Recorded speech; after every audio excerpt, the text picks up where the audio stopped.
Assalamualaikum warahmatullahi wabarakatuh. Jumpa lagi di podcast di wilayah Jawa Tengah. Saya Dr. Reni Juniati SPKK. Kali ini kita akan membahas tentang seluk-beluk bedah plastik ya.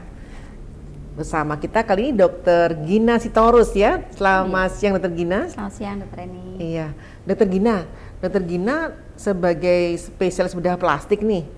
Selama ini kita kan sebagai dokter ya yang di luar dari bedah itu kurang tahu nih sebenarnya bedah plastik itu sub-subnya apa saja sih. Nah teman-teman dari ID cabang mungkin juga belum paham ya dok. Iya. Jadi bedah plastik itu tidak berhenti hanya di bedah plastik aja, tapi ada belakangnya nih, rekonstruksi dan estetik. Jadi memang ada dua bagian yang harus kita ketahui. Jadi rekonstruksi itu mungkin kita istilahkan adalah dia merekon sesuatu atau memperbaiki dari hal yang tidak normal menjadi normal. Kayak misalnya sumbing pada bibir itu kan tidak normal ya, kita mau mengembalikan menjadi normal, itu suatu tindakan rekonstruksi. Sedangkan kalau untuk estetik sendiri itu adalah suatu tindakan untuk meningkatkan hal suatu yang memang sudah normal, sebetulnya tidak ada permasalahan, tapi seseorang itu mungkin ingin menambah lebih baik menurut pandangan pasien tersebut atau mengharmonisasikan hal yang sudah ada. Jadi dari normal menjadi lebih meningkat lagi seperti itu gitu mungkin dok. Nah contoh nih dok untuk yang rekonstruksi tuh yang sering terjadi mungkin mereka belum tahu kalau bedah plastik oke lah bisa melakukan ini kan kalau tercover apa enggak terlalu BPJS kan tergantung ya dok ya. Kalau tadi estetik mungkin nggak bisa tercover ya dok ya? Tidak bisa kalau untuk estetiknya. Iya, berarti rekonstruktif tuh gimana nih dok? Kalau rekonstruksi ada berbagai bagian ya atau subnya. Salah satunya misalnya kasus kelainan kongenital seperti sumbing pada bibir, pada langit-langit, itu tentu akan bisa diarahkan ke bagian bedah plastik untuk kita lakukan suatu rekonstruksi. Kemudian trauma pada wajah, misalnya kecelakaan lalu lintas, ada patah tulang wajah, itu bisa ditanganin oleh bagian bedah plastik juga.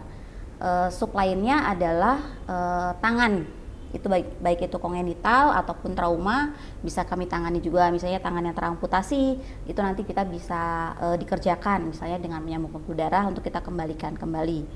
Kemudian kelainan kongenital kayak jari yang berlebih atau jari yang dempet itu bisa menjadi bagian dari kami juga untuk kita lakukan.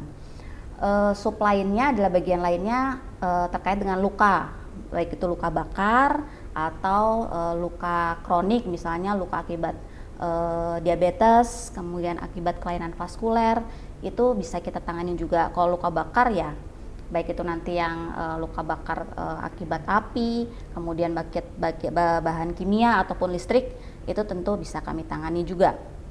Yang lainnya adalah yaitu bagian genitalia eksterna, baik itu kayak hipospadi, kemudian sirkumsisi pun ya memang kami mengerjakan juga seperti itu dok.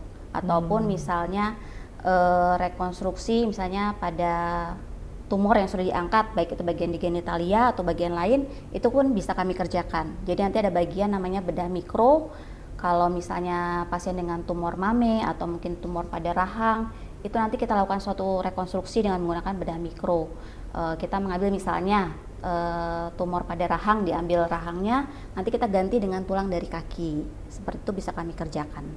Oke, luar biasa ya. Jadi kalau ganti kelamin dok, gimana dok? Kalau ganti kelamin memang bisa, tapi mungkin di Indonesia belum mungkin kan harus banyak ini ya, secara etika dan lain sebagainya, budaya juga mungkin itu nanti itu suatu proses yang panjang juga karena melibatkan bagian-bagian lain untuk ganti kelamin seperti itu, karena kan harus dari pemeriksaan kromosomnya, kemudian genetiknya dan lain sebagainya, itu harus menjadi satu kesatuan sebelum akhirnya seorang pasien itu ditentukan untuk kelaminnya. Kalau sudah genetiknya selesai, kemudian rekomendasi dari pakar genetik itu keluar, apakah juga bisa dilakukan dok?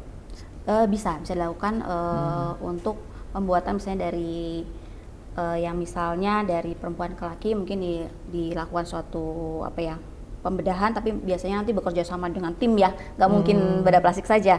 Jadi mungkin dari bagian psikiater mungkin untuk menangani kejiwaannya juga, karena kan pasti ganti kelamin juga pasti akan ada mengalami proses-proses seperti itu. Tapi itu jadi satu bagian dari bagian bedah plastik untuk bisa melakukan seperti itu. Selama ini apakah sudah pernah dok dilakukan? di Karyadi? Kalau di Karyadi sepertinya belum ya, tapi di bagian lain sudah ada, pernah ada. Di bagian lain tuh di bagian lain di center lain. Center lain sudah pernah. Ya. Kalau Dokter Gina bisa ya nanti apabila ada yang mungkin, daripada ke luar negeri ya Dok ya. Ya. Mungkin untuk konsultasi dulu, mungkin nanti yang memang sudah pernah mengerjakan kita bisa dilibatkan. Bisa dilibatkan. Oke. Kemudian kalau tadi yang luka bakar Dok, luka bakar itu kan selama ini orang taunya kan pakai kulit yang lain tempel ke itu gitu ya Dok ya? Iya. Apakah juga ada kemungkinan menempel dari kultur kulit atau bagaimana tuh Dok? Ya. Untuk saat ini kalau di Indonesia sendiri memang masih menggunakan kulit dari tubuh pasiennya sendiri kalau memang diperlukan. Tapi memang di luar memang sudah dikembangkan untuk kultur kulit dan lain sebagainya, dan saya rasa sekarang itu sedang mengembangkan ke arah sana ya. Mungkin di Karyadi belum, tapi sepertinya arahnya semua pasti akan menginginkan ya untuk kemajuan. Di center lain mungkin sudah ada yang memulai, mudah-mudahan sih nanti di Karyadi sendiri akan mengarah ke sana. Segera itu ya daripada pakai kulitnya sendiri ya Dok ya? Ya, tapi untuk saat ini memang yang kita kerjakan kalau diperlukan tanam kulit atau tandur kulit itu ya memang dari tubuh sendiri dulu. Dari tubuh sendiri. Jadi lebih aman sebenarnya Dok ya? Iya. Kalau selama ini yang paling parah Dok, yang pernah dikerjakan di Karyadi atau Dokter Gina sendiri dan tim itu seperti apa Dok? Kasus-kasus rekonstruksi yang paling susah dan mungkin dari kalau Karyadi kan nasional Dok ya, jadi rujukan dari mana-mana kan bisa masuk tuh Dok. Memang kasus yang di Karyadi ada yang memang masih simpel sampai kompleks ya. Misalnya kalau pada kelainan kongenital mungkin yang lebih kompleks itu kalau sumbingnya pada wajah. Jadi memang melibatkan ada hard tissue atau soft tissue-nya yang memang terdapat celah di situ. Itu kompleks. Kemudian misalnya lagi adalah kalau misalnya rekonstruksi dari tulang rahang misalnya yang harus melibatkan pengambilan dari tulang maupun soft tissue-nya menggantinya, itu juga cukup kompleks karena menyambung pembuluh darah, bukan hanya satu tapi mungkin beberapa pembuluh darah yang harus sambung. Kemudian belum lagi komplikasinya yang bisa terjadi, lihat secara pasiennya sendiri kondisinya bagaimana, kemudian pascanya juga, pasca operasinya yang harus kita lihat. Itu cukup banyak sih untuk rekonstruksi seperti itu. Itu kira-kira kalau rawat inap tuh berapa lama sih Dok? Paling lama gitu? Paling lama mungkin kasus luka bakar ya Dok ya. Oh gitu ya. Yang paling memakan panjang ya. Karena operasi bukan hanya satu kali kemungkinan besar. Karena kan dilihat lagi misalnya luka bakarnya itu berapa persen dari seluruh luas tubuh. Kemudian kedalamannya sejauh mana, apakah hanya bagian superficial saja atau mungkin sampai dalam ya. Kalau sudah dalam itu tentu saja nanti harus operasinya mungkin berulang kali seperti itu. Itu sih luka bakar memang yang biasanya makan waktu lama. Resiko infeksi juga ya Dok ya? Ya, resiko infeksi. Nah, makanya biasanya kita juga berkoordinasi dengan bagian lain untuk penanganannya secara komprehensif. Yang paling banyak kasusnya itu apa Dok selama ini yang berobat untuk rekonstruktif itu? Untuk sumbing bibir, kemudian luka ya, baik itu luka kronik ataupun misalnya luka akibat tadi mungkin dari bagian bedah tumor, itu paling banyak sih Dok. Oh itu. Kasusnya anak-anak apa dewasa sih Dok? Yang tadi bibir sumbing itu? Kalau bibir sumbing biasanya kasusnya pada anak-anak ya. Iya. Cuma kan itu kan bertahap. Jadi pas misalnya dia bibir sumbing umur 3 bulan, kemudian nanti bertahap operasi langit-langitnya saat usia anak sudah mulai belajar bicara. Kemudian nanti usia 7-11 tahun nanti dia untuk operasi untuk rekonstruksi dari bagian gusinya. Kemudian nanti mungkin memperbaiki dari hidung, karena kan kalau sumbing pasti hidungnya juga bentuknya belum begitu baik ya. Itu jadi memang kalau perawatan dari pasien sumbing itu dia akan berkesinambungan mungkin panjang gitu lama sampai hingga dewasa. Mungkin jika memang rahang depan dan rahang atasnya belum harmonis, mungkin pada saat usia dewasa itu bisa dimajukan. Istilahnya kalau misalnya rahang atasnya yang tidak simetris gitu ya dengan rahang bawah, itu bisa dilakukan operasi namanya ortognatik. Nah itu masuk BPJS nggak Dok? Masuk BPJS. Nah, jadi kalau yang kepengen wajah sempurna dengan karena ada sumbing ya, Iya. tidak perlu takut dengan biaya ya dok ya, Iya, karena betul. memang di cover BPJS dan sampai secantiknya dok ya. Kayaknya kalau untuk benar-benar perfect gitu kan Iya. kayaknya susah, itu ciptaan ya contohnya Iya, ya. iya. Tapi kita berusaha untuk mendekati. Meminimalisir ya Iya. penampilan yang kurang nyaman tadi ya dok Iya, ya. iya betul. Karena kan tentu saja kita tenaga medis ya tentu ingin meningkatkan kualitas hidup pada pasien-pasien itu ya. Iya, Sehingga sehingga bicaranya juga lebih bagus. Iya betul. Iya, kadang nggak bindeng gitu ya dok ya. Ya, nanti kita bisa kerjasama juga dari bagian rehabilitasi medik untuk speech terapinya. Speech therapy ya, Iya. paling susah emang speech therapy dok. Iya.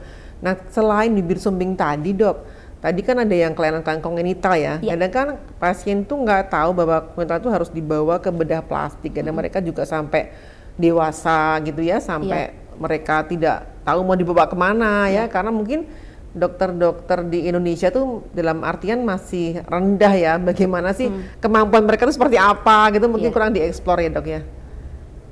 Itu juga di cover BPJS juga kan dok, kalau yang anak-anak untuk bayi gitu kan. Iya, Nah itu mulai, iya. mulai usia berapa sih dok bisa dioperasi? Kalau untuk sumbing bibir itu biasanya kita operasinya 3 bulan. Jadi 3 bulan. kita ada namanya mungkin mengenal rule of 10. Jadi pada saat dia berat badannya 10 pound atau kurang lebih 5 kilo, kemudian usianya juga 10 minggu atau 3 bulan. Kemudian nanti pemeriksaan HB-nya juga 10. Itu standar. Syarat-syaratnya. Syarat-syaratnya. Jadi mungkin kalau ada teman-teman di daerah mungkin ya yang menemukan ada pasien seperti Bibir itu bisa sumbing. diedukasi terlebih dahulu Iya. untuk gizinya tercukupi, sehingga pada saat nanti dia dirujuk ke rumah sakit untuk operasi mungkin sudah waktunya. Sudah waktunya. Seperti itu. Oke, nah kalau misalnya merujuk itu kan ada clinical privilege ya dok ya. Ya. Nah itu kalau di Karyadi clinical privilege-nya ke bedah plastik Bedah ya. plastik.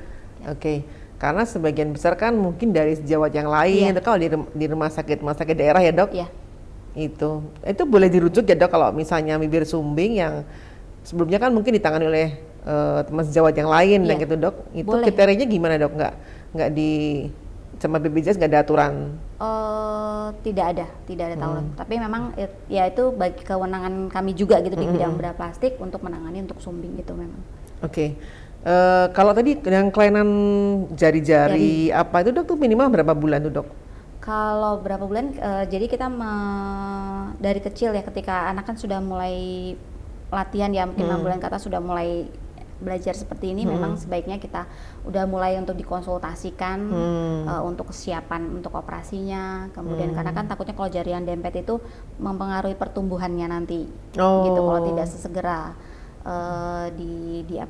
dipisahkan. Tapi itu nanti ada ininya lagi, tahapannya lagi. Jadi kalau misalnya dempetnya beberapa, kita akan mempertimbangkan mana yang terlebih dahulu dipisahkan. Tidak bisa sekaligus juga gitu dok. Oh, bertahap juga ya Iya, dok? tetap bertahap. Kayak bibir sumbing juga ya? Iya. Ini tangan sumbing ini gimana nih? Iya, tetap bertahap segala. Bertahap juga ya dok. Nah sekarang kita ke kecantikan nih. Bagaimana? Semua yang punya duit pasti kepengen cantik. Nah di Karyadi bisa ya dok ya? Bisa.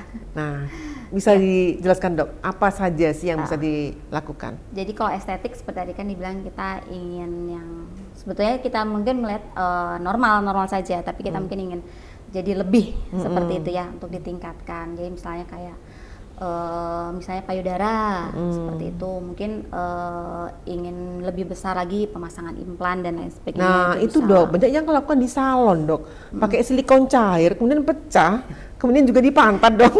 Itu gimana tuh dok? Itu memang lah. Jadi mungkin ini juga ya, berarti bahwa sebaiknya ketika kita ingin mempercantik diri seperti itu, kita juga harus datang ke tempat yang memang kompetensinya ya, dok ya. memang sudah bagiannya, sudah kompetensinya, kemudian ya sudah teruji. Jadi jangan dengar-dengar saja gitu ya di sana ini bisa dilakukan ini, tapi juga mungkin kita harus cross check. Pakai minyak lagi dok, Iya. ada ya? Nah, itu. Minyak goreng. Jadi memang namanya payudara goreng. Iya.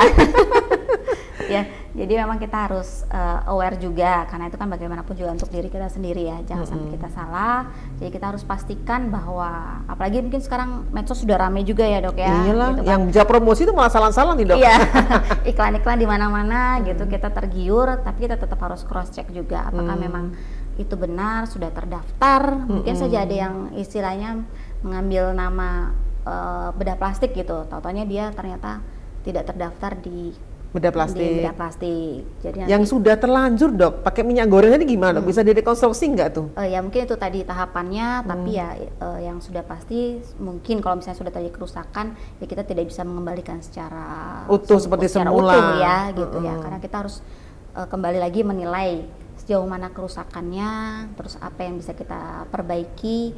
Biasanya sih itu butuh konsultasi, butuh Tahapan-tahapan juga iya, ya dok ya? tahapan-tahapan tuh jangan dilewatkan. Kita ingin yang instan seperti itu. Mungkin itu harus di mindset kita Di juga mindset, ya. ya. Jangan yang instan bahwa kita seperti apa namanya, kita lihat di TV gitu, mungkin saya pengen itu gitu.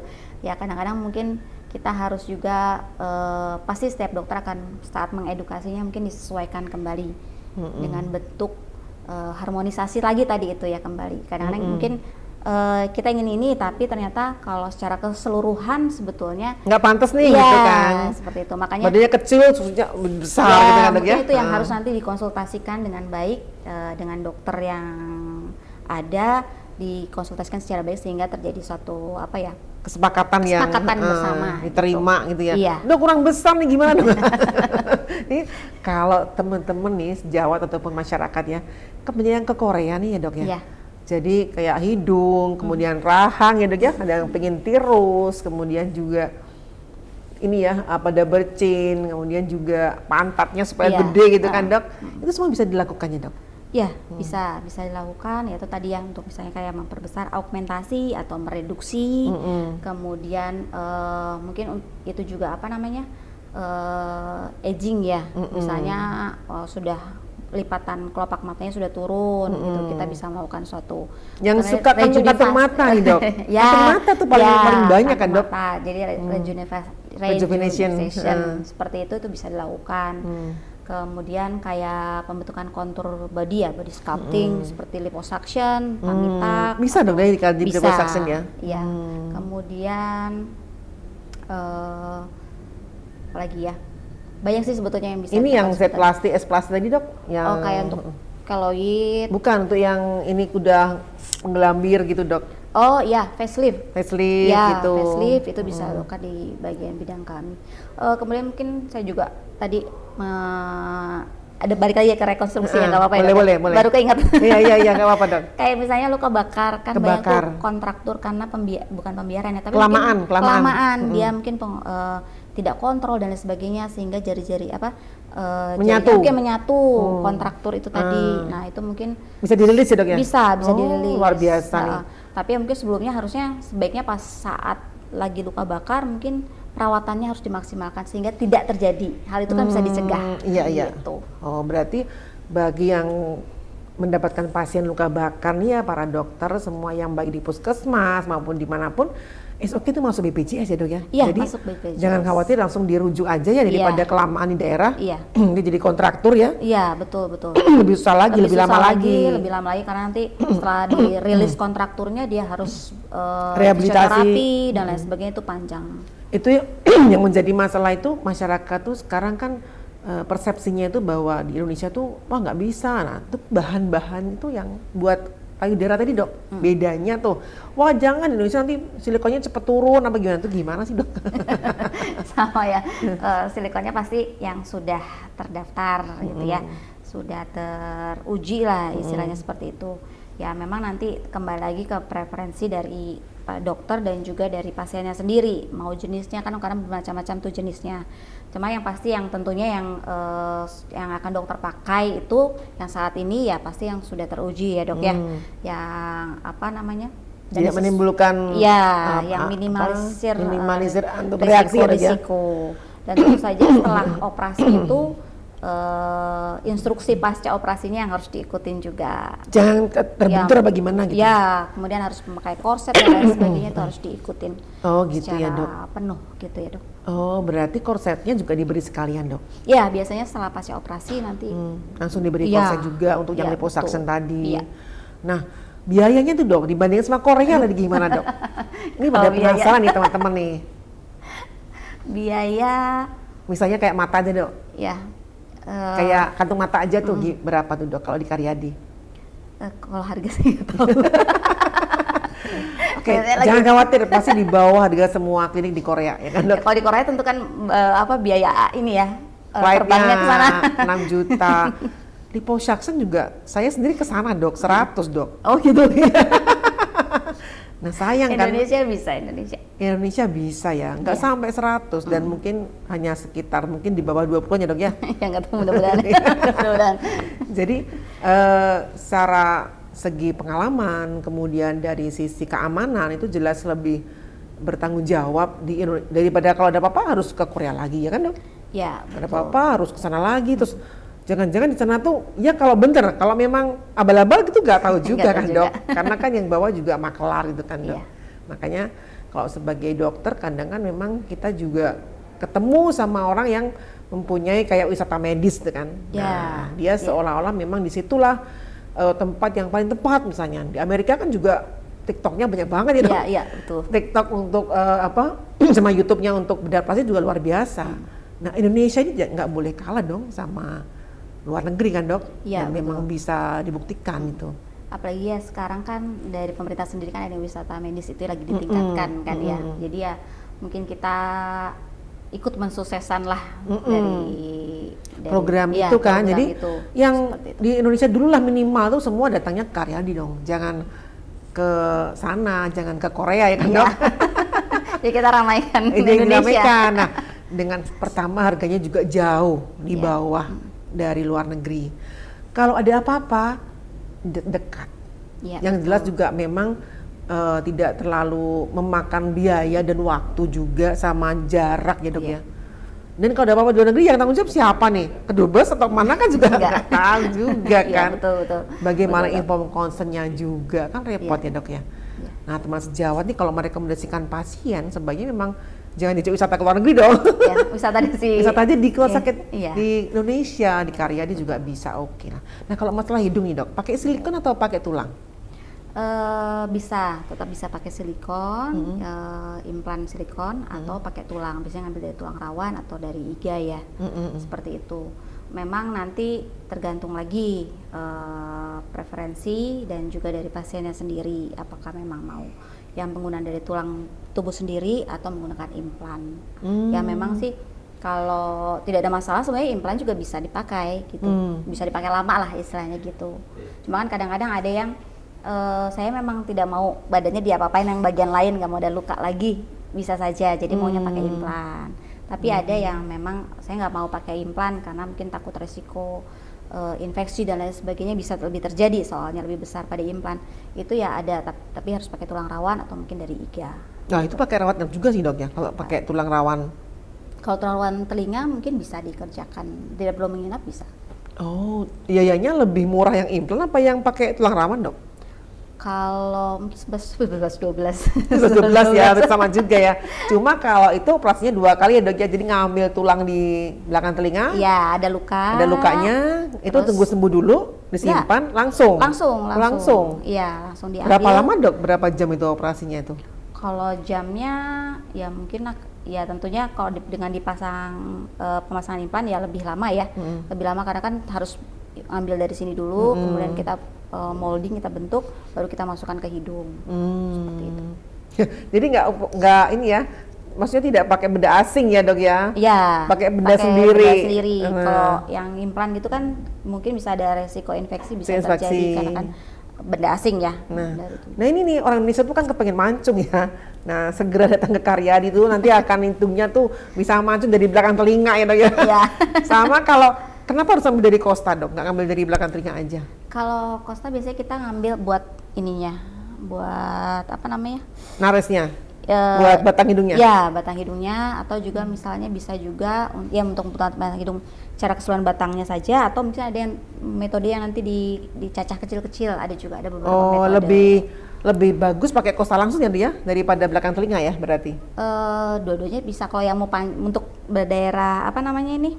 Batang hidung. Batang hidungnya yang depan mungkin baiknya sih pakai Costa. Iya, ngoperasi sini juga ya, Dok, tapi kecil ya, Dok, ya saya tanya. Kalau dari sini mungkin biasanya sih kalau saran saya mungkin rawat inap ya, karena kadang-kadang lebih nyeri dan Oh. Ya. Nih, bagi yang pengen punya betul-betul hidung permanen nih, nggak perlu pakai filler atau pakai pasang benang ya. Iya.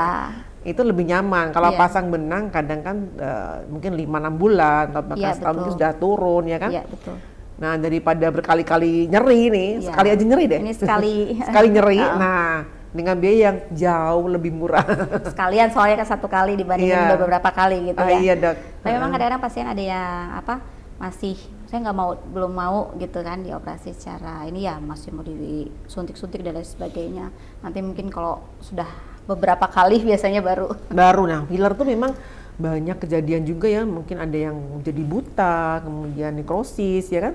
Itu yang jadi masalah sebenarnya. Makanya tindakan-tindakan yang memang terlalu riskan memang sebenarnya ditinggalkan karena tidak steril, kemudian Ya, juga bagaimana sih yang dikandung itu benar-benar bisa enggak gitu ya. Kalau emang nggak bisa ya ngapain gitu ya. Kadang sampai cuma harga 300.000, 500.000 dapat benang satu, bisa dipakai buat hidung, tapi ternyata ada reaksi ya kan, Iya. juga berat juga ya dok. Iya, sama juga.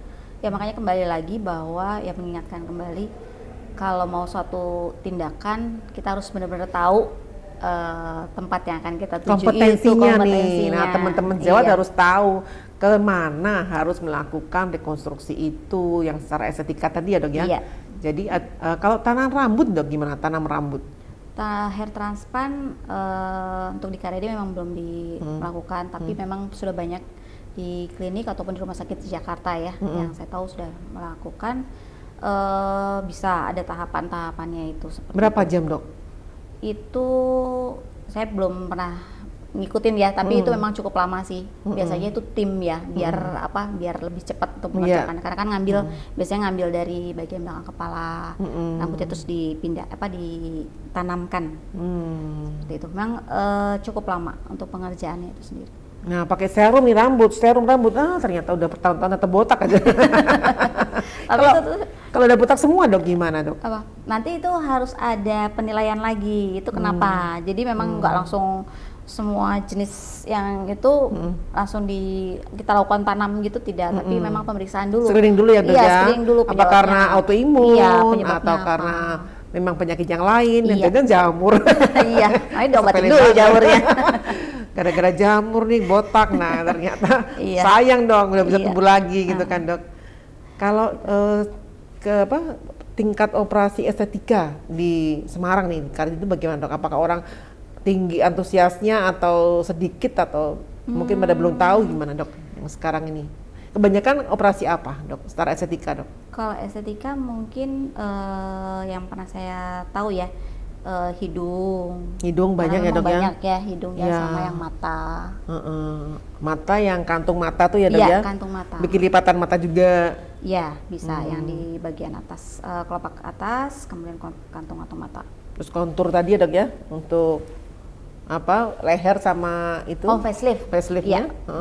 Facelift banyak juga ya dok? Iya, lumayan. Usia berapa sih dok boleh dilakukan? Atau misalnya kalau udah 80 nggak boleh atau 70 nggak boleh gitu gimana dok? Oh, ya, kalau usia tua tentu saja nanti dilihat dulu ininya secara keseluruhan untuk dia layak atau tidak untuk operasi. Kemudian memang masih bisa dilakukan operasinya itu. Kemudian ya biasanya saya kalau udah usia yang 40 ke atas sudah mulai itu ya. Mulai turun ya, Ya, kan dok? mulai turun ya sudah Motong bisa. rahang dok gimana dok? Motong rahang, kalau sih belum motong rahang untuk ini ya. Ditirusin. Kalau di sini kayak belum deh. Tapi udah ada kayak di Jakarta seperti itu sudah. Dokter bisa melakukan potong rahang? Kalau saya pribadi belum ya. Pokoknya banyak nih yang ke Jakarta gara-gara pengen potong rahang ya dok ya? Iya. Diskon rahangnya. Yang diberi tambahan hidungnya, yang didiskon rahangnya dok ya? Sama ini dok, narik alis dok ke atas nih dok. Ya, brow lift. Itu gimana dok caranya tuh dok? Kalau memang dari bagian atasnya sudah ada memang kerutan dan lain sebagainya itu diperbaiki, mungkin dari atas ya, dari daerah rambut ya sini. Diapakan tuh dok? Di insisi atau di? Bisa di insisi, kemudian nanti kita susupin di situ, itu juga bisa ditarik gitu kan. Nggak botak Kalau untuk tempat sinisnya? Enggak, kan Dipastiin Iya, batas rambutnya iya, dok ya? Iya. Oh, jadi yang pada mukanya segini udah gini-gini diangkat semua. Nanti bisa ditarik ke Tarik atas ya dok ya? ke kanan, Ini ke kiri. juga bisa tarik ke Iya. atas juga Iya. ya kan? Jadi nggak ada istilah tua di bedah plastik. Jadi bagi Muda terus gitu muda ya. terus ya. Nah, tapi harus muda juga organ-organ dalamnya dok ya. Dalamnya tua, mukanya muda. Mungkin dokter bisa menyampaikan nih ke teman-teman sejawat dan masyarakat, kira-kira apa saja sih yang harus diwaspadai maupun harus dilakukan seandainya mereka ingin melakukan baik tadi rekonstruksi maupun secara kecantikan, dok, bagaimana? Dok? Yang harus mungkin estetik dulu ya. Jadi yang tadi dia kembali lagi bahwa tempat yang kita tuju kita harus sudah ketahui dulu, kemudian sudah kita pastikan bahwa memang itu terdaftar. Nah, kemudian ketika kita mau menginginkan suatu tindakan, pastikan bahwa informasi sudah cukup kita ketahui, baik itu resiko, komplikasinya, itu harus kita ketahui. Jangan sampai nanti saya merasa belum dikasih tahu seperti ini. Jadi benar-benar diskusikan dengan baik gitu ya. Sebelum tanda tangan ya dok ya? Iya, diskusikan dengan baik sebelum akhirnya nanti kita mengambil tindakan untuk estetik. Kemudian untuk rekonstruksi ya sama sih sebetulnya, kita diskusikan baik apa yang ingin dicapai, kemudian apa yang tidak bisa dicapai, karena kan rekonstruksi ada tidak normal, kita mengusahakan normal, tapi mungkin ada saja yang memang batasan tertentu yang ya sudah ini tidak bisa diapa-apakan lagi, bisa saja terjadi. Jadi benar-benar kita pastikan informasinya harus benar-benar A sampai Z kita harus ketahui, seperti itu. Oke, jadi Mas Jawat, masyarakat semuanya, sebaiknya kita selalu memelihara diri kita sendiri, ngeman ya, maksudnya kita jangan sampai sembarangan berobat kemanapun yang tidak sesuai kompetensinya. Dan memang di sini di Semarang, khususnya di Rumah Sakit Karyadi, mungkin juga di rumah sakit yang lain ada juga ya dok ya, ada bedah plastik, itu bisa dilakukan terapi yang secara tepat, terukur, terstruktur, dan memang disepakati ya apa yang diinginkan. Jadi jangan sampai merasa apa ya istilahnya itu, kok saya nggak seperti ini sih dok, nah itu mungkin bisa didiskusikan keinginannya seperti apa. Dan saya kira sampai sekian dulu, sampai jumpa di lain waktu. Salam dari IDI Wilayah Jawa Tengah. Terima kasih dokter Terima Gina. kasih dok, Ya. sama-sama dok.